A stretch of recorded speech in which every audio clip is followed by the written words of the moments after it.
Good morning from WKYT News. I'm Bill Bryant, and we welcome you to Kentucky Newsmakers. And as this Christmas week begins, we'll hear from Governor Andy Beshear on a special holiday interview with WKYT's Amber Philpott. And our Madison Carmouche talked with Attorney General Russell Coleman for a year-ender chat, so those are later. But first, Kentucky is making more and more money out of people coming to see us. Now, we all know that we Kentuckians can be fascinating, right? We also know that the Commonwealth has natural beauty, rich history, horses and bourbon, and increasingly a lot to do. How do we target visitors, and how much potential does Kentucky have just by being a fun and friendly place to come and see? Mike Mangeot is the Commissioner of Kentucky Tourism. He has spent his professional life promoting tourism in both the public and private sector, and he joins us here. An early Merry Christmas to you. Thanks for coming, Commissioner. Thank you. Merry Christmas to you. How big is tourism as an economic driver here in Kentucky in terms of jobs created and money spent? Sure, that's a great question to start off with. It's big, to say the least. It's a $14.3 billion industry in Kentucky, and that's pretty significant, obviously. In 2024, we had 80 million visitors to the Commonwealth who spent $10.1 billion. And one of the things about our industry a lot of people don't realize is the multiplier effect. So what I mean by that is if we host a large conference here in Lexington, say at the convention center here, as those people come in, you're buying more food, the convention center is renting more linens, they're employing more folks to supply that, the hotels, same with the hotels and the restaurants. So tourism has a huge industry multiplier, as I said, and it's an unknown industry, or maybe an invisible industry is a better way for me to say that.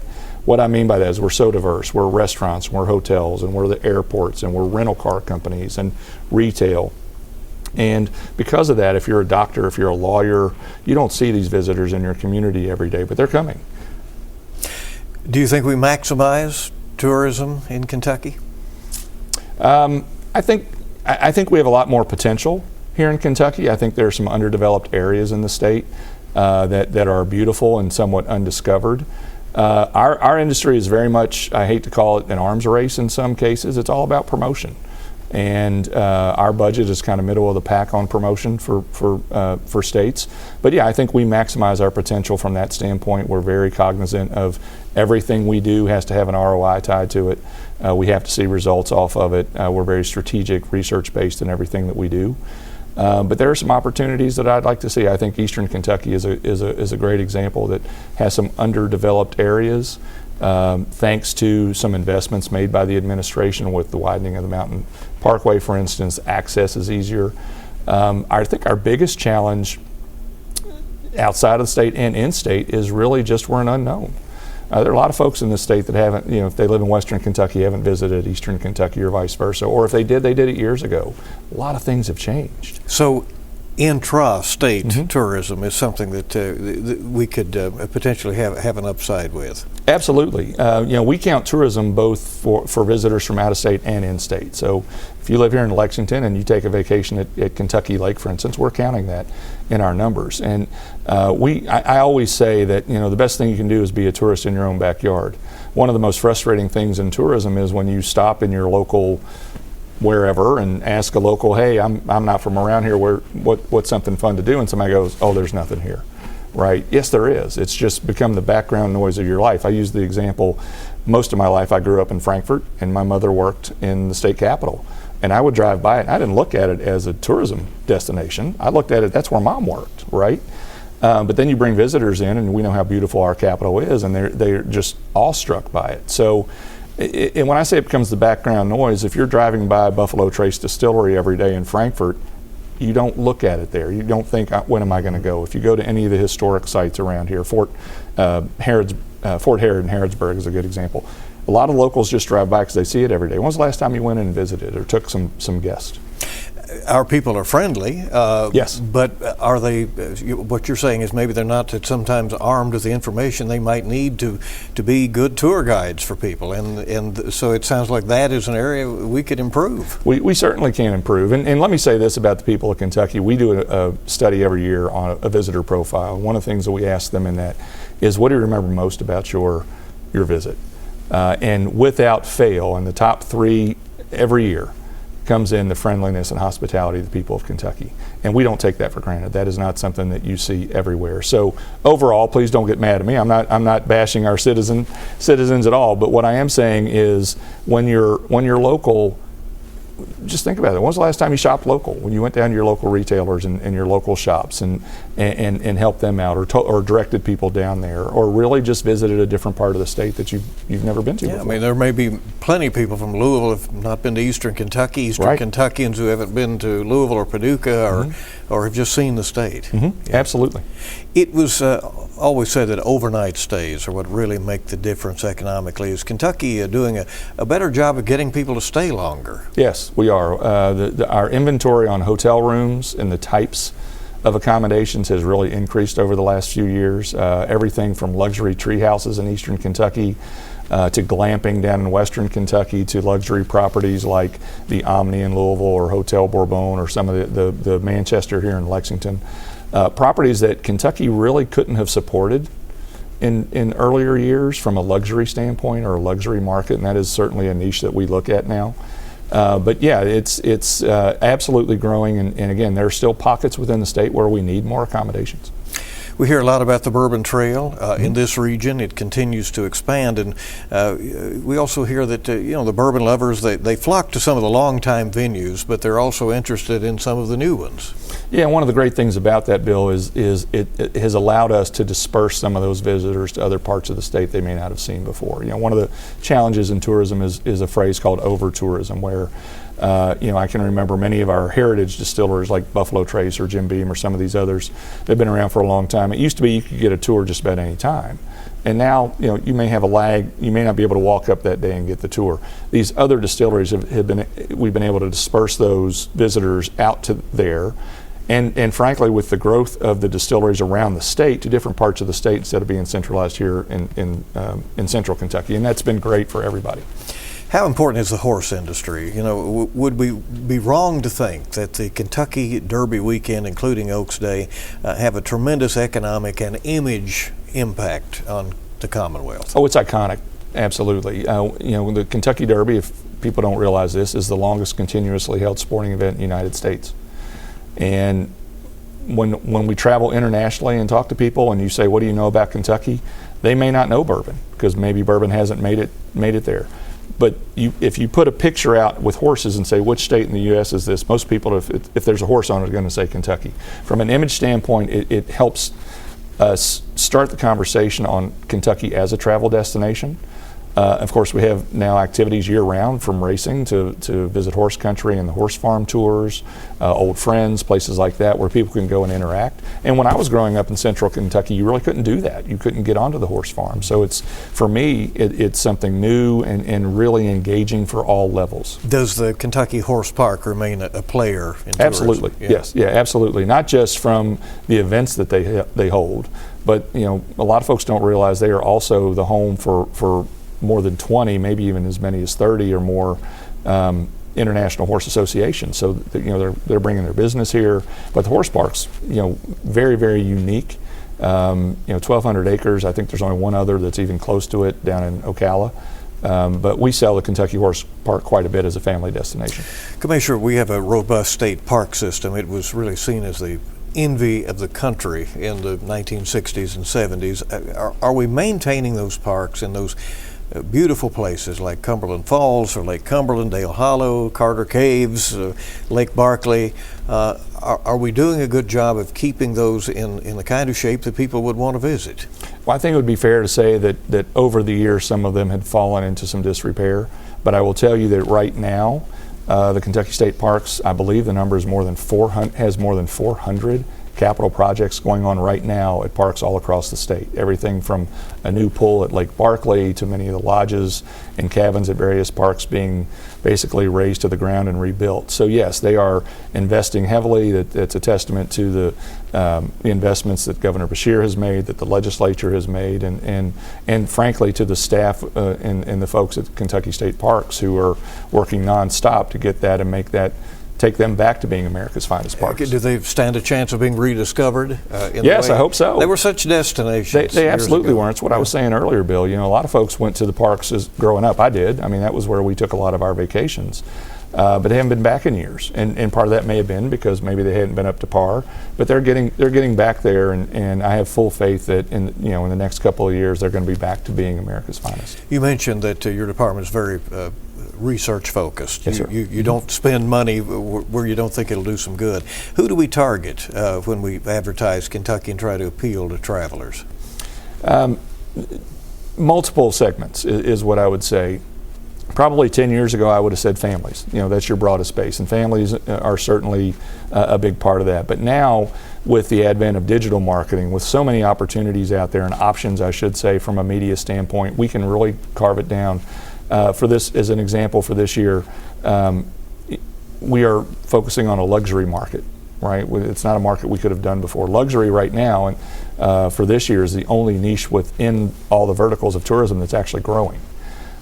So that's something that we're looking at. But we're also what does that? What's luxury? What that means? A luxury is that's somebody that price really isn't an issue for them. They want 5-star accommodations. They want a luxury type of experience, and that's not just in Kentucky. That's nationally, Gotcha. is what you're seeing. But we also look at it from a standpoint geographically. The Upper Midwest is our key.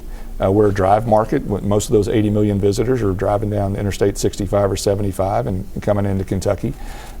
So we hit a lot of those regional drive markets: St. Louis, Columbus, Cleveland, Charleston, West Virginia, Indianapolis, Knoxville, Detroit. Most of those. We're in about 28 markets this year. Live music and artisan culture seem to continue to proliferate. Even many of our smaller cities now have a robust nightlife that people couldn't have imagined 20 years ago even. Are we doing what we can to take full advantage of that? Oh, I think so. I think if you look at an opportunity such as what Ashland did this year with Tyler Childers and his Healing Appalachia concert that had been held in West Virginia, they were able to recruit it over here. It is, from a challenge standpoint, Bill, what I would say is people don't view Kentucky as having nightlife, right? It always boggles my mind when I go out and talk to people and they ask questions like, "What does Kentucky have? Have bars and nightlife?" And I'm like, seriously? Yes, of course we do.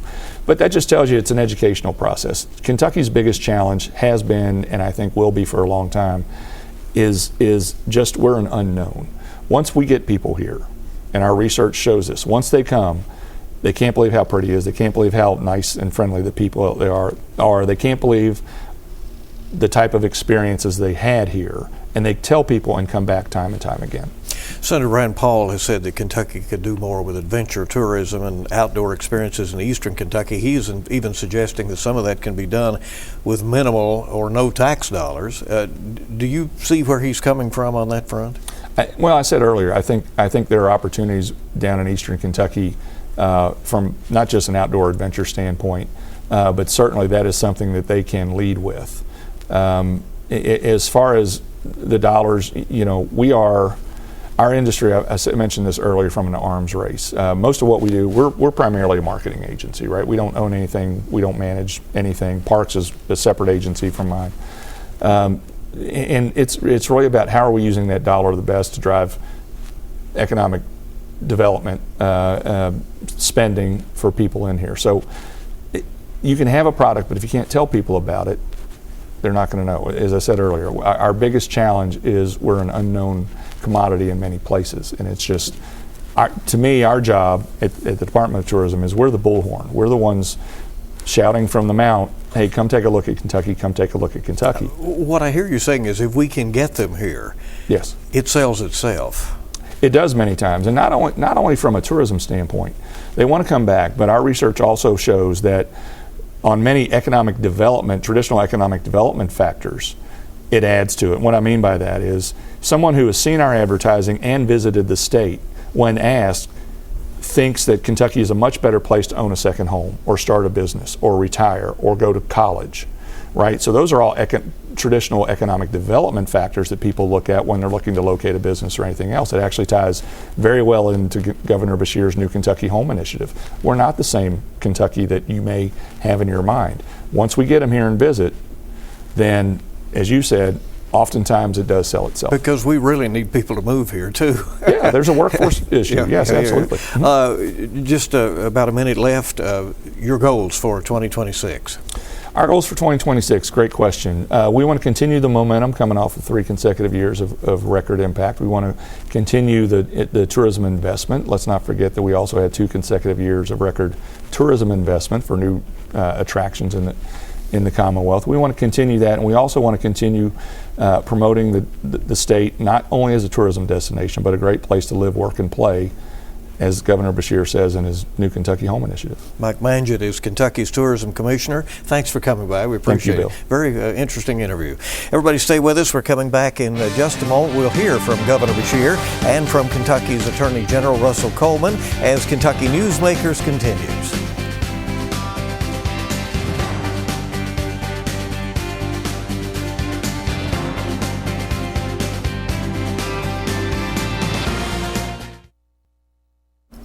Welcome back to Kentucky Newsmakers. I'm joined now by my co-anchor and friend who stays busy on air and behind the scenes here at WKYT, and our viewers richly benefit from that. Amber Philpott is here. Hi, Bill. Merry Christmas. Merry Christmas to you. We have this week going.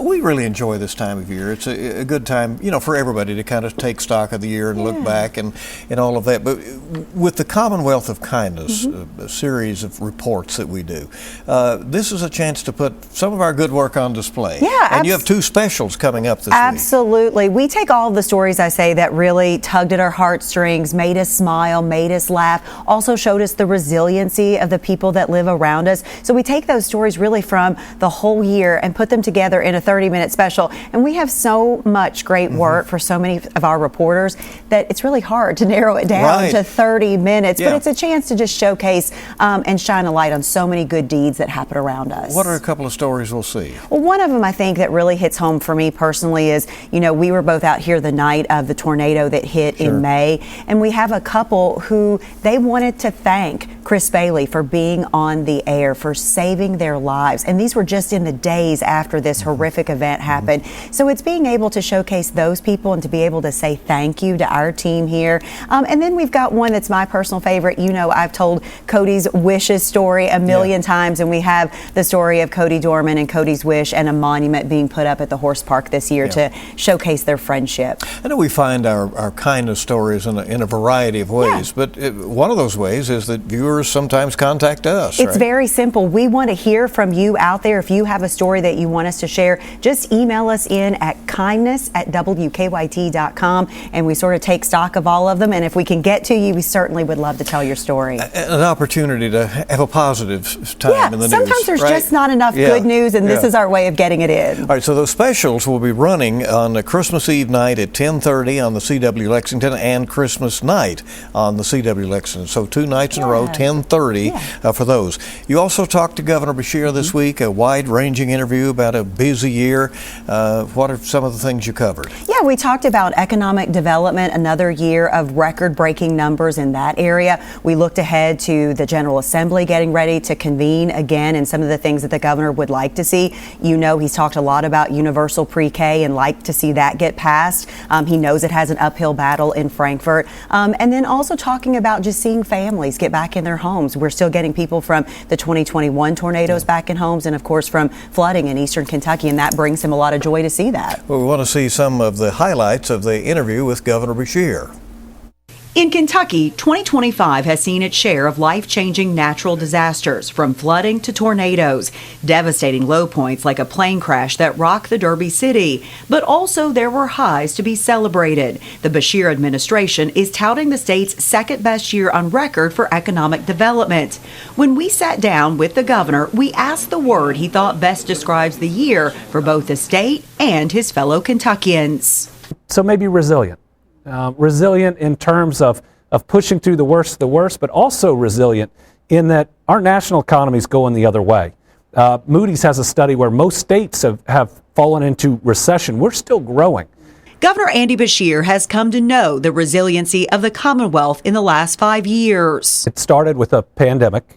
It's 14 federally declared weather disasters, at least 3 others that I think should have been declared, 2 helicopter crashes at Fort Campbell, the UPS plane crash, a mass shooting, but those have impacted a lot of Kentucky families more directly than me. Certainly his own resilience has been tested, but the governor says it's the people who keep him going. My job is to be governor, but to be a kind, empathetic, compassionate governor when people need it the most. In just a few short weeks, lawmakers will return to Frankfort for the start of another session. Governor Beshear hopes it focuses on investing in the people of Kentucky. One of my biggest concerns right now across the country, aside from the division, is the number of people who believe the American dream is no longer in reach. One of the ways the governor says you help move people forward is something he spent a lot of time advocating for: universal pre-K for some of the state's youngest learners. Over half of Kentucky's kids show up not ready for kindergarten. What does that mean? They don't know basic numbers. They don't know basic colors. After spending much of the year listening to people across the state about the issue, he's put together a plan he says could be paid for through sports gaming revenue and help generate jobs. But he knows it has an uphill battle in Frankfort. Now, I could bring just about any other proposal to this General Assembly and say it'll create 70,000 additional folks in our workforce, and they'd say yes. But somehow, this has gotten caught up in partisanship. So I just remind people that 4-year-olds can't vote. In 2024, the governor's name was mentioned as a possible Democratic vice presidential candidate. In 2026, he will take his voice to the national stage again, this time as chair of the Democratic Governors Association. He says it isn't about his next political move, but rather building Kentucky's brand. Positions like these open doors. They lead to calls from companies that otherwise weren't calling Kentucky. Getting us out there in front is so important.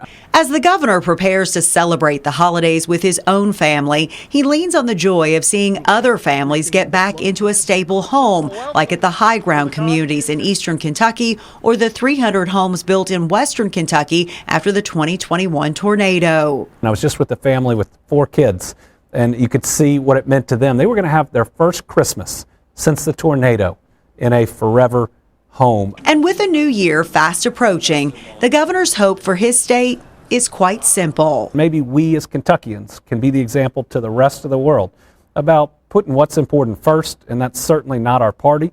That's our people and our families.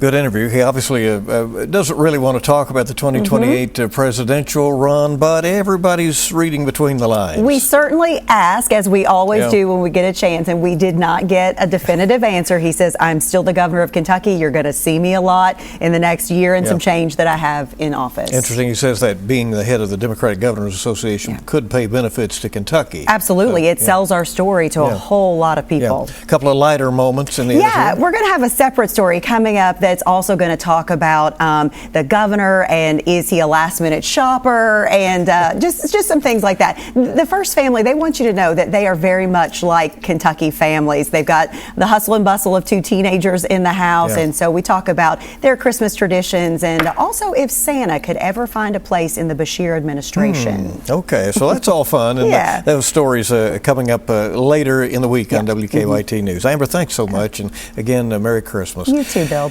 Kentucky's Attorney General Russell Coleman also had a busy year, and our Madison Carmouche talked to him about the year. We're not talking about shoplifting here. We're talking about $2 billion impact to the Commonwealth. Attorney General Russell Coleman says in 2026 he is seeking $2 million in funding from the General Assembly for the Organized Retail Crime Unit. He says this small unit will continue to find groups working together to make large profits on stolen items. This has come alongside our county and Commonwealth's attorneys, offering them resources, helping to tie these cases together and bring them to successful prosecution. Coleman says organized retail crime is bigger than theft. He says it oftentimes includes identity theft and human trafficking, and that is why this unit is important. AI is the nuclear option in terms of assisting the fraudsters. Coleman says AI scams are more sophisticated than scams of the past. He says because of the advanced nature of AI, many people are not able to tell what is real and what is fake. But he says this is why he is collaborating with the Trump administration to find ways to protect Kentucky consumers. Targeting our grandparents and our parents.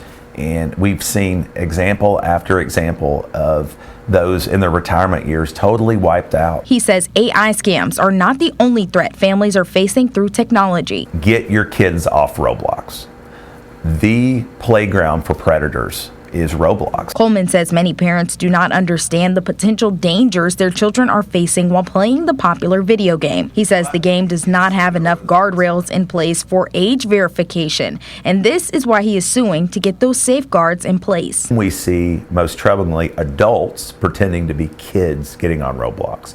They start chatting with their kids, they get them to another platform. We've seen horrible harm take place. Coleman says keeping Kentuckians' eyes open to dangers known and unknown will remain the priority moving into 2026. In Frankfort, Madison Carmouche, WKYT. And we're coming back to wrap up Kentucky Newsmakers in just a moment with a word about next week's program.